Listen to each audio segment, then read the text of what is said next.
मायावती पहली बार 18 सितंबर 2003 को राष्ट्रीय अध्यक्ष चुनी गई थी। तब से आज तक वो इसी पद पर बनी हुई है। जी हाँ, हम अपनी खबर की शुरुआत में सबसे पहले ये बात इसलिए आपको बता रहे हैं क्योंकि मायावती बहुजन समाज पार्टी कांशीराम के जीवित न रहने के बाद मायावती के हाथों में ही रही। एक समय ऐसा भी आया कि जब 2007 में सोशल इंजीनियरिंग का फॉर्मूला सेट करके मायावती ने सतीश चंद्र मिश्र के साथ बहुजन समाज पार्टी को फर्श से अर्श तक पहुंचा दिया था।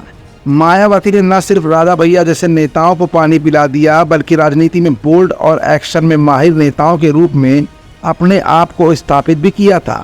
मायावती शायद ऐसी पहली लीडर होंगी जिन्होंने अपने जीते जी अपनी मूर्ति बनवाकर अंबेडकर पार्क और आसपास के इलाकों को बसपा में कर दिया था।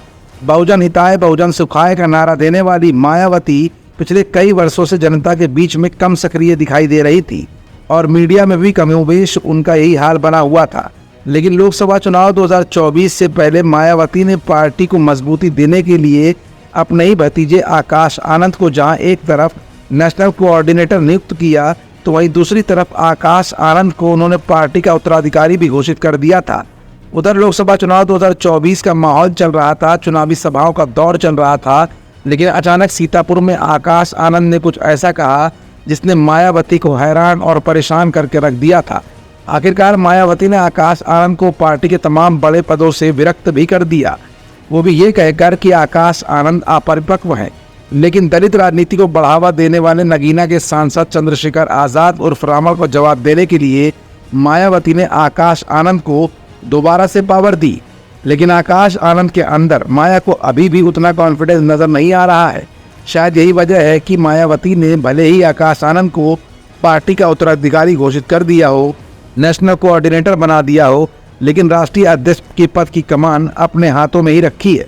फिलहाल मायावती एक बार फिर राष्ट्रीय अध्यक्ष चुनी गई है और इस बार चुनौती के तौर पर 10 सीटों पर होने वाले विधानसभा उपचुनाव में मायावती रेस में सबसे आगे दौड़ रही हैं और मायावती ने ही सबसे पहले अपने प्रत्याशियों की घोषणा करके दलित राजनीति के प्रोपेगेंडा को सेट करने की पूरी कोशिश भी शुरू कर दी है। क्योंकि जहां एक तरफ नगीना के सांसद चंद्रशेखर आज़ाद मायावती के वोटों में सेंधमारी का प्रयास कर रहे हैं तो वहीं दूसरी तरफ शून्य पर आ चुकी बसपा पार्टी के सामने कांग्रेस ने भी गैर जाटव दलित राजनीति करके नई चुनौती खड़ी कर दी है। अब ऐसे में देखना ये होगा कि सन 2027 में होने वाले विधानसभा चुनाव और फिर 2029 में होने वाले लोकसभा चुनाव में मायावती के राष्ट्रीय अध्यक्ष बने रहते हुए माया अब क्या खास प्लान बनाने वाली हैं।